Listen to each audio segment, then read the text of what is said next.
예수님이 이 땅에 오셔서 많은 말씀을 하셨습니다. 하지만 그 예수님은 항상 하나의 원칙을 가지고 계셨습니다. 그 원칙은 바로 이것입니다. 사람들에게 많은 말씀을 하지만 내가 비유로만 말씀하겠다. 이것이 주님이 가지신 원칙이셨습니다. 마태복음 13장 34절에 보시면 예수께서 이 모든 것을 무리에게 비유로 말씀하시고 비유가 아니면 아무것도 말씀하지 아니하셨다. 그렇게 말씀합니다. 이 사실을 의아하게 생각했던 제자들이 어느 날 예수님께 묻습니다. 예수님, 왜 비유로만 말씀을 하십니까? 그러니까 예수님께서 말씀하십니다. 천국의 비밀을 아는 것이 너희에게는 허락되었으나 그들에게는 아니 되었다. 내가 그들에게 비유로 말하는 것은 그들이 보아도 보지 못하며 들어도 듣지 못하며 깨닫지 못하기 때문이다. 그렇게 말씀을 합니다. 그런데 여러분, 오늘 요한복음 10장입니다. 10장을 보십시오. 1절부터 5절까지는 비유를 말씀하십니다.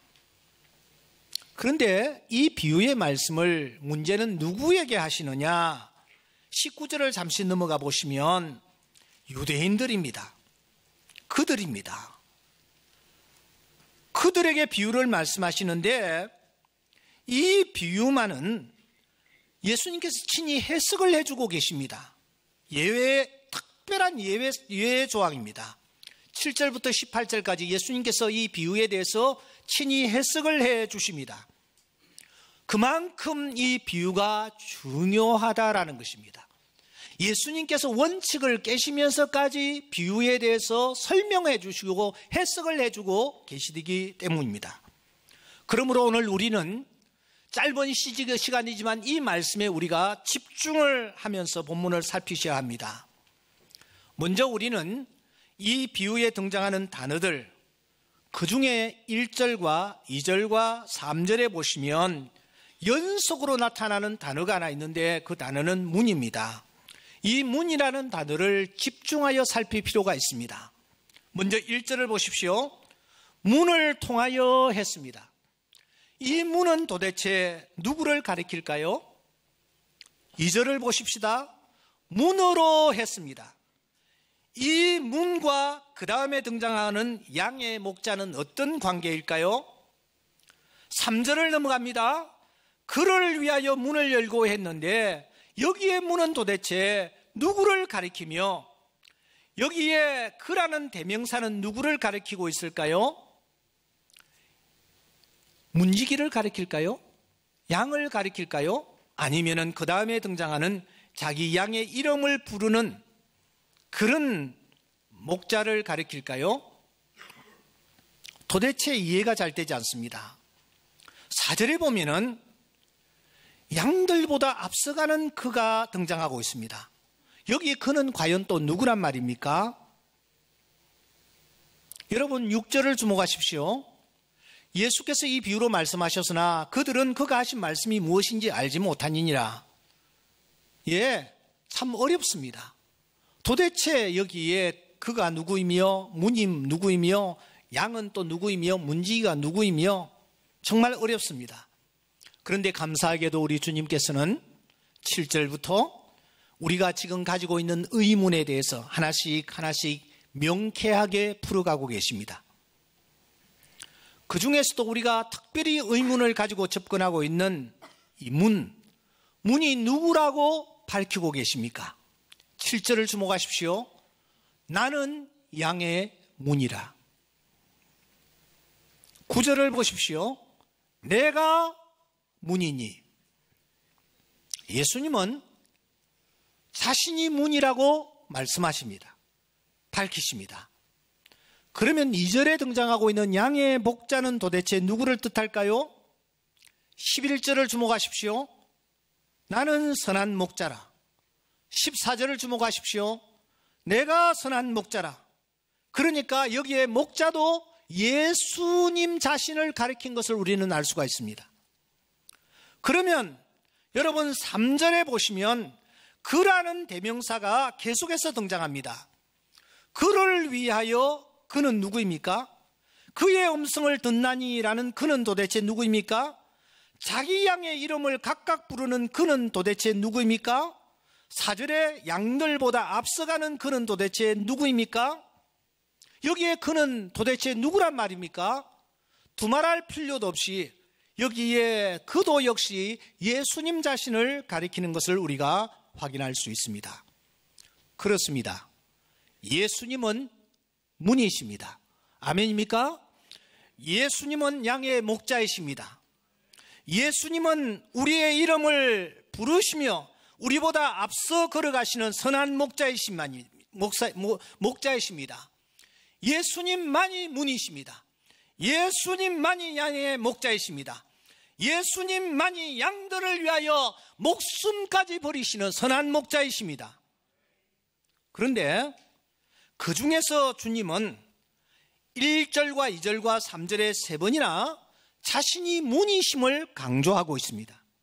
그러므로 오늘은 이 시간 우리가 이 문에 좀 주목을 했으면 좋겠습니다.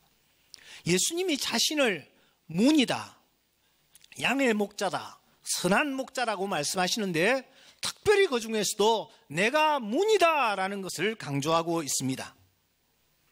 이 문을 통해서 주시려는 메시지가 도대체 무엇일까요? 우리는 자연스럽게 산상보훈의 말씀을 떠올리지 않을 수가 없습니다.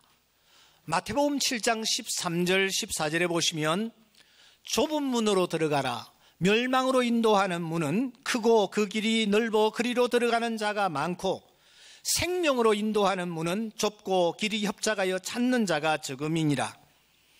주님께서는 산상보훈의 말씀 마지막 부분에 문을 언급하십니다. 문 얘기를 하고 계십니다. 어떤 말씀입니까? 인생이라는 교차로에서 사람들은 예외 없이 문을 만난다. 좁은 문과 넓은 문이 가로놓여 있다. 이 문 2개의 문 중에서 너희들은 어느 문이든 하나 선택을 해야만 한다.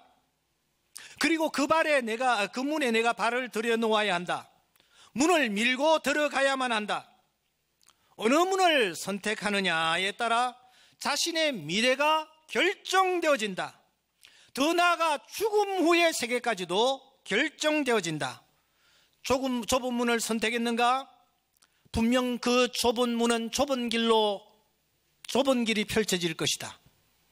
넓은 문을 선택했는가? 그 넓은 문을 선택하여 들어가면 넓은 길이 너희 앞에 펼쳐질 것이다. 하지만 종착점은 완전히 다르다. 좁은 문을 통과하여 좁은 길로 걸어간 자에게는 영생이 그 앞에 나타날 것이다. 하지만 넓은 문을 선택하여 그 문을 향하여 넓은 길로 걸어간 자의 앞에는 종국에는 멸망이 그 앞에 닥치게 될 것이다 하는 말씀입니다. 그렇다면은 좁은 문으로 들어가라 이렇게 주님이 말씀하셨는데 그 좁은 문은 도대체 무엇을 뜻할까요? 산상보훈의 말씀에서는 감추어 놓으셨습니다. 하지만 이제 십자가를 앞에 놓고 예수님께서 이 요한복음 10장에서 좁은 문이 무엇인지를 밝히 드러내고 계십니다. 내가 문이라고요. 내가 양의 문이라고요. 말씀하십니다. 7절에 나는 양의 문이다. 9절 말씀에 내가 문이다. 누구든지 나로 말미암아 들어가면 구원을 받고 또 들어가며 나오며 꼴을 얻으리라. 영생을 얻으리라. 구원을 받으리라. 그렇게 말씀하십니다. 그러므로 좁은 문으로 들어가라 했을 때의 그 좁은 문은 예수 그리스도를 뜻합니다. 그리고 좁은 문으로 들어가 좁은 길을 걸어가는 것은 예수 그리스도를 구주로 영접하고 그분 앞에 무릎을 꿇며 주시며 나의 하나님이십니다라고 고백하는 삶을 분명히 가리키고 있습니다. 반대로 넓은 문은 어떤 것일까요? 넓은 문은 예수 그리스도가 하나님의 아들이심을 부인하는 태도입니다. 그분 앞에 겸손히 무릎을 꿇고 나의 주시며 나의 하나님이십니다 라고 고백하는 것을 거부하는 자의 삶입니다. 넓은 문을 들어가는 자는 자기 스스로 그래서 신이 되어 신의 자리에 앉습니다. 자기 마음대로 생활하고 생각합니다. 자기 기분과 감정에 충실합니다. 무엇보다도 그 마음에 하나님 두기를 싫어합니다. 때문에 그 길에 들어선 자는 하나만을 주장하는 것을 싫어합니다. 거부합니다. 유일이라는 단어에 알레르기성 반응을 일으킵니다. 나로 말미암지 않고는 이 말씀을 받아들이지 않습니다. 예수 외에는 너희에게 구원을 주실 만한 다른 이름이 없느니라 라는 이 말씀에 손사래를 칩니다. 무슨 말인가? 모든 종교에는 다 구원이 있다라는 거죠. 내 취향에 따라 어느 종교를 선택해도 그것은 전혀 문제가 되지 않는다. 꼭 예수만이 구원? 그 캐캐묵은 얘기는 던져버려라. 오늘날 이 다양화된 시대에 예수만이 구원이라는 것이 말이 되느냐? 그렇게 주장을 합니다. 적당히 즐기면서 엔조이하면서 정신수양 정도로 레크리에이션 정도로 종교생활도 하는 것이지 거기에 몰입하는 것은 정말 바보짓이다 하는 것입니다. 이런 자들을 향하여 주님은 입을 여십니다. 내가 진실로 너희에게 이르노니 문을 통하여 양의 우리에 들어가지 아니하고 다른 데로 넘어가는 자는 절도며 강도라고요. 멸망으로 인도하는 문은 크고 그 길이 넓어 그리로 들어가는 자가 많고 생명으로 인도하는 문은 좁고 협착하여 찾는 자가 적다고요. 사랑하는 여러분, 나는 지금 어디를 향하고 있습니까? 이것을 확인하는 것은 정말 중요합니다. 우리 동재호 장로님 많이 아픕니다.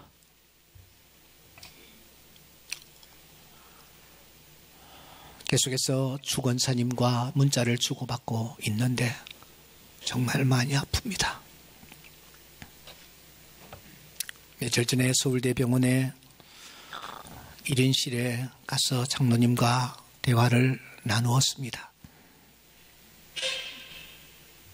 다음 주일날 제가 조금 더 구체적으로 말씀을 드릴 수 있을지 모르겠어요. 근데 그 장로님 마음속에 주님이 주시는 평안과 위로와 기쁨이 있는 것을 발견하면서 병실을 나섰습니다. 돌아오는 길에 연세 세브란스 병원의 정성원 집사, 부엌에서 주일마다 성도들에게 식사를 접대하기를 기뻐했던 그 자매가 정말 초췌한 모습으로 저를 기다리고 있었습니다. 목사님, 어제 임종 예배를 드렸는데 마치 놀이동산의 자유이용권을 손에 쥔 듯하게 기쁩니다. 자유이용권을 손에 쥔 듯한 기분입니다.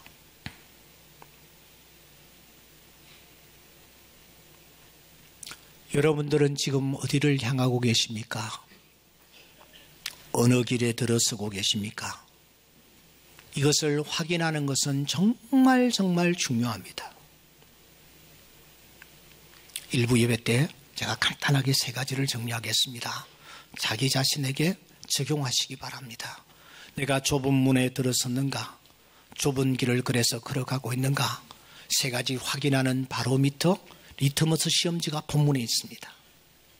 첫째, 내가 좁은 문에 들어서서 좁은 길을 걸어갈 때에 나에게 나타나는 중요한 현상이 하나 있는데 그것은 그분의 음성이 내 귀에 들리는 것입니다. 3절을 보십시오. 양은 그의 음성을 듣나니. 누구의 음성을 듣느냐? 주님의 음성, 그분의 음성이 내 귀에 들립니다. 내가 주님의 말씀을 듣느냐 듣지 않느냐를 그러면은 내가 무엇으로 확인할 수 있을 것인가? 여러분, 주님의 말씀이 내 귀에 들릴 때에 나타나는 제일 중요한 현상은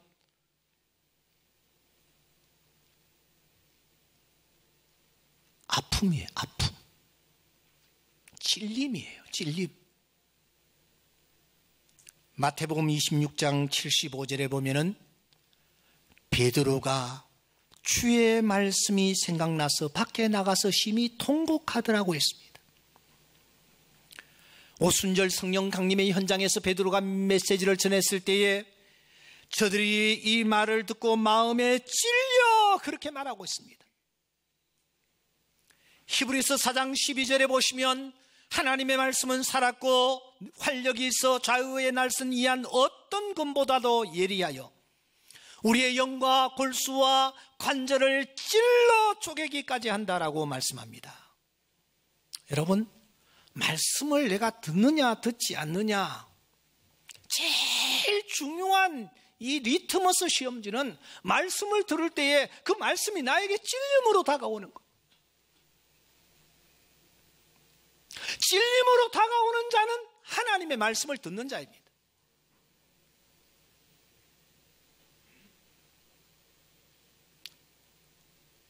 지난 화요일 수요일 순장반 때 간단하게 제가 만나 얘기를 했습니다.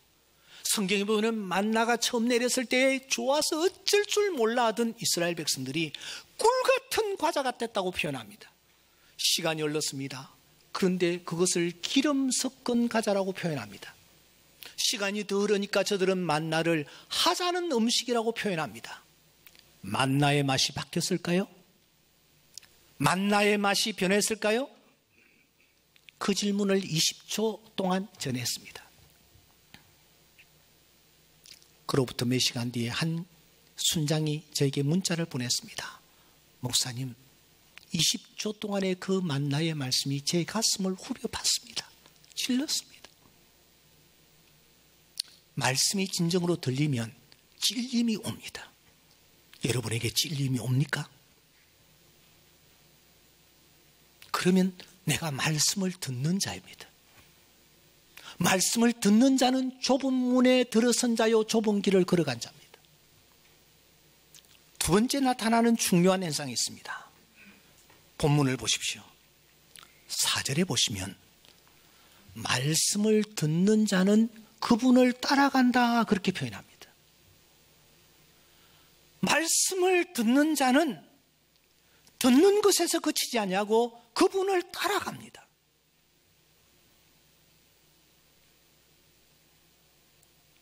음성을 들으면 따라가게 되어 있습니다. 왜냐고요? 양이기 때문입니다. 양은 눈이 어둡답니다. 양은 길을 제대로 찾을 수 없답니다. 음성을 듣는 거예요. 음성이 들리는 쪽으로 따라가게 되어 있는 거예요. 이게 양의 본능입니다. 따라가고 있습니까? 따라가는 것을 내가 어떻게 확인할 수 있느냐? 누구든지 나를 따라오려거든 자기를 부인하고 자기 십자가를 지고 나를 쫓을 것이니라. 따라가는 자에게 나타나는 중요한 표징이 하나 있습니다. 그것은 희생입니다. 뭔가를 하나 포기하는 거예요. 그것을 주님은 자기를 부인하고 그렇게 말씀합니다. 아무것도 부인하지 않고 아무것도 포기하지 아니하는 자는 주님을 따라가지 아니하는 자입니다. 주님을 따라가기 때문에 내가 포기한 것이 있습니까? 주님을 따라가기 때문에 내가 희생한 것이 있습니까? 그러면 그 사람은 주님을 따라가는 자입니다. 존 파이프라는 목사, 베들레헴 침례교회를 다니다가 은퇴했습니다만 대단한 영향력을 미치는 목사입니다. 이 목사가 목사를 우리나라에서 초청하려고 애를 쓰으나 초청하지 못하다가 최근에 처음으로 초청했습니다. 그분이 인산인해를 이룬 수많은 청중을 향하여 첫째 번 던진 메시지가 이것입니다. 미국 교회가 한국 교회에 잘못 전달한 것 하나 있다. 그것은 번영신학이다. 복음을 잘못 전했다라는 것입니다. 그러면서 그는 이렇게 말합니다.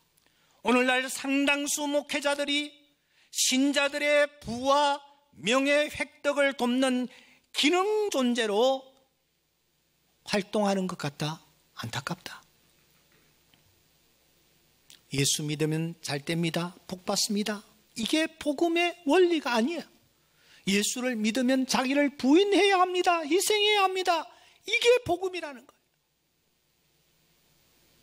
여러분, 주님을 따라가고 있습니까? 그러면 한 가지를 희생해야 해요. 한 가지를 희생해야 해요. 내가 손에 쥔 것을 놓아야 더 소중한 것을 손에 쥘 수가 있습니다. 마지막으로 내가 그분을 알아간다면 그분을 사랑하게 되어 있습니다. 14절을 주목하십시오. 나는 내 양을 알고 양도 나를 아는 것이, 이 안다라는 단어가 글쎄 번역이 잘됐는지 못됐는지 모르겠습니다만 저는 사랑한다라고 번역해야 된다라고 그렇게 생각합니다. 아버지께서 나를 아는 것 같이, 그 다음에 나는 양을 위하여 목숨을 버리노라. 그분의 음성을 듣고 그분을 따라가는 자는 그분을 사랑하게 되어 있습니다. 왜냐고요? 그분이 나를 위하여 목숨을 버리신 것을 내가 알기 때문입니다. 그분이 나를 위하여 자신의 모든 것을 아낌없이 주셨다는 사실을 내가 알기 때문입니다. 오늘 기독교가 직면한 최대의 위기는 외부적 요인이 아니라 하나님을 알고 하나님을 사랑하는 것이 약화되는 것이라는 진단을 한 자가 있습니다. 하나님을 사랑하고 하나님 사랑 안에서 정말 기뻐하고 만족하는 삶, 이것이 문제라는 것입니다. 왜냐고요? 사랑하는 자에게 나타나는 것이 기쁨이기 때문입니다. 예수를 너희가 보지 못하였으나 사랑하는도다. 이제도 보지 못하나 믿고 말할 수 없는 영광스러운 즐거움으로 기뻐하나니. 사랑과 기쁨은 항상 병렬해서 나타납니다. 여러분, 사랑하는 자를 만나보십시오. 얼굴에 기쁨이 넘칩니다. 왜냐고요? 사랑하기 때문입니다. 그런데 2017년의 키워드는 단연 욜로족입니다. 욜로. 한 번뿐인 인생 즐기자라는 것입니다. 미래 생각할 필요가 없다라는 거예요. 그냥 오늘 즐기자라는 이 욜로족들은 만나면서도 욜로 이렇게 인사를 한답니다. 젊은이들에게 들풀처럼 이 사상이 번져가고 있습니다. 그런데 연세 많으신 분들도 뒤질세라. 지금 노인 욜로족들도 늘어나고 있습니다. 이들이 만든 회의 이름은 쓰죽회라는 회입니다. 쓰죽회가 뭐냐? 다 쓰고 죽자. 이게 쓰죽회랍니다. 예? 내가 이 경상도라서 발음이 좀 똑똑하지 못하는데 언지 알아서 여러분들이 분별하십시오. 다 쓰고 죽자. 저들은 세상의 것에서 기쁨을 얻고 세상의 것을 사랑하려는 이런 사상 속에 지금 물들어가고 있습니다. 이런 저들을 향하여 솔로몬은 말합니다. 청년이여, 내 어린 때를 즐거워하며 내 청년의 날들을 마음에 기뻐하여 마음에 원하는 길들과 내 눈이 보는 대로 행하라. 그러나 하나님이 이 모든 일들로 말미암아 너를 심판하실 줄 알라. 사랑하는 여러분, 본당이 리모델링 중에 있습니다. 제일 주안점을 둔 것은 찬양대 옆에 벽을 뚫고 거기다가 문을 내는 것이었습니다. 드디어 문이 뚫렸습니다. 그리고 거기에 카리프트를 다 드러내고 계단을 설치했습니다. 저는 그 문을 얼마나 많이 들락날락 했는지 모릅니다. 깊어서. 오늘 새벽에도 나오자마자 본당에 들어가서 그 문에 먼저 들어갔다 나왔다 했습니다. 그런데 참 미안하더라고요. 본당에서 문을 열고 들어갔는데 어느 길을 선택해야 되느냐, 그때부터 결정을 해야 돼. 이쪽을 선택하면은 바깥으로 나와. 이쪽을 선택하면은 끝없는 지하로 내려가. 내려가는 길은 짧았습니다. 쉬웠습니다. 올라가는 길은 굉장히 힘들고 길었습니다. 그런데 올라오니까 밝은 태양빛이 비치는 주차장으로 나오더라고.